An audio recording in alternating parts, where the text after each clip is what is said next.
before we get too much into this, we got some breaking news. And for our breaking news, let's take you straight to President UFC. What is it? What is his title? You were saying president, and I go, UFC president. UFC president Dana White. Here we go. All right, guys. Here's another announcement for UFC 300.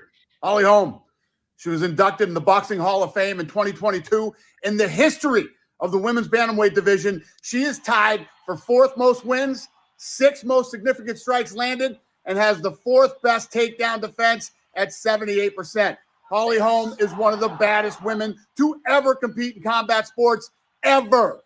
She's fought all the nastiest women in the world in boxing and in MMA, except for one. Holly will be taking on the only person in U.S. history to win back-to-back Olympic gold medals in judo. The UFC has officially signed Kayla Harrison. Kayla's 16-1 with 12 finishes. Her takedowns, her ground and pound are nasty, and this will be the first time she will be competing at bantamweight. So there you have it, ladies and gentlemen. That fight is also at UFC 300. See you soon. It's a pretty big deal, huh? Yeah, no kidding. Holy crap. The biggest thing for that, for me, like I knew you had told me right before we started, but at bantamweight. Yeah, at bantamweight. Yeah, so she's going to go down to 135. That's crazy because I know at one point she didn't want to go down to 145. But well, I mean, she was. I think she was doing 145.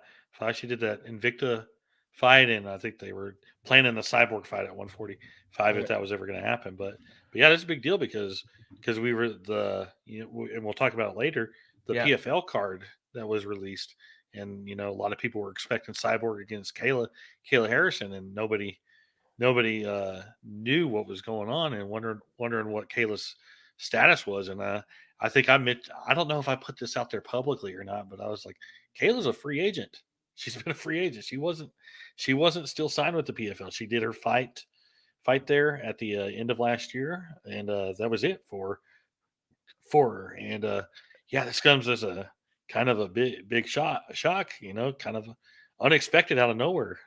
Yeah, no kidding. Like I don't remember you saying that she was a free agent. So yeah, I might have said that to somebody privately or something like that. I know our good buddy James Brown that listens to the show me and him talk all the time, and we were talking about it I think a week or two ago, and I was just like, she's a free agent, and I knew that, so maybe I didn't put it up. So right there is obviously why they didn't do I know I had heard that they couldn't get Cyborg or whatever to agree to the fight. Well, turns out obviously they didn't have Kayla. So I just looked it up. She did have the one fight in Invicta in 2020, which I kind of forgot that she fought there at featherweight. But every other fight she's done has been lightweight, except for her last fight, which was a catchweight at 150. Yeah, I think clearly she was getting ready to go back down to featherweight. Yeah, when she was doing that was along the time when there was the heavy rumors of her signing with the UFC to fight Amanda Nunes. Yeah. And possibly either doing it 145 or 130 or 135. And I mean, I guess. And then Amanda lost the title, so then she re-signed with PFL. Yeah, I think that's how it was. Or I think I think PFL still had matching rights on her, and I think And I think what it was just that whatever UFC was going to offer, PFL was just going to match it or go higher. So they just kind of just like, okay. And then, Nunes lost the titles, and it kind of was like, oh, well, that went by the wayside. But then again, Kayla Harrison lost after that too. So it kind of just, the whole idea of that kind of went by the wayside. But here's Harrison finally in the UFC. And we've talked about how if she ever came over, she could be a big star. Because she's got the look, she's got the skills, great she's got promo, the personality, great promo, everything. And it's kind of interesting because now we have, like we said, bantamweight, and we got this shakeup at bantamweight, and there's also, Amanda Nunes kind of opened the door back up to maybe possibly coming back, and maybe this is something that'll intrigue her. So especially if she wins. I mean, she beats Holly Holm, and especially if she finishes her, you go right to the title fight. Yeah, like no question. Yeah, absolutely. Juliana Pena, sorry, you're out of luck. Absolutely. Yeah. And absolutely. And she'll wax Raquel. There's a lot of we'll get into it. Yeah, Raquel Pennington, the new UFC Women's Bantamweight champion. And if anybody listen to me on Wrestling Observer Radio, we talked a lot about Pennington as champion, myself and Dave and Garrett, and let's talk about how she's a weak champion, and much like I said about Sean Strickland, it's like you have a champion here who's not the best fighter in the division, and it's just a matter of okay, there's probably 2 or 3 fighters at least better than your champion. It's just a matter of, are they going to get the shots in? Yeah, with Harrison fighting in April, there's a lot of talk about Pena and Pennington possibly June.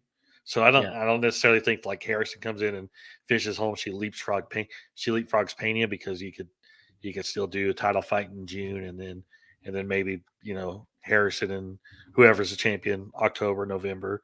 November maybe at MSG if that's an idea. That'd be a great spot. And then maybe perhaps Harrison becomes champion, maybe, and Nunez has some times off and recover. Maybe he could coerce her out of the fight, out of retirement for that fight. And here we were the other night talking about how bad bantamweight is and how weak it is, and honestly, this kind of injects a little bit of life into the division. Still a weak division, but it definitely business picked up in the division just a tad.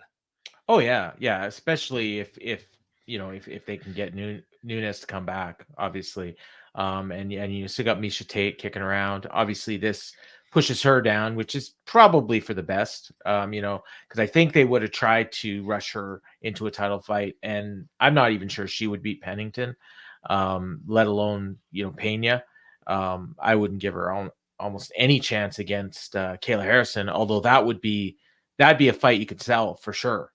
If they wanted to do that, because again, there's a lot of these names that people would love to see fight, and obviously for people that aren't familiar with Kayla Harrison, to see her against these big names would be good. And then then she becomes a bigger star, and then all of a sudden, like she's every bit as, I mean, she's very much like Ronda Rousey, like similar style, probably a better fighter than Ronda was, I would think.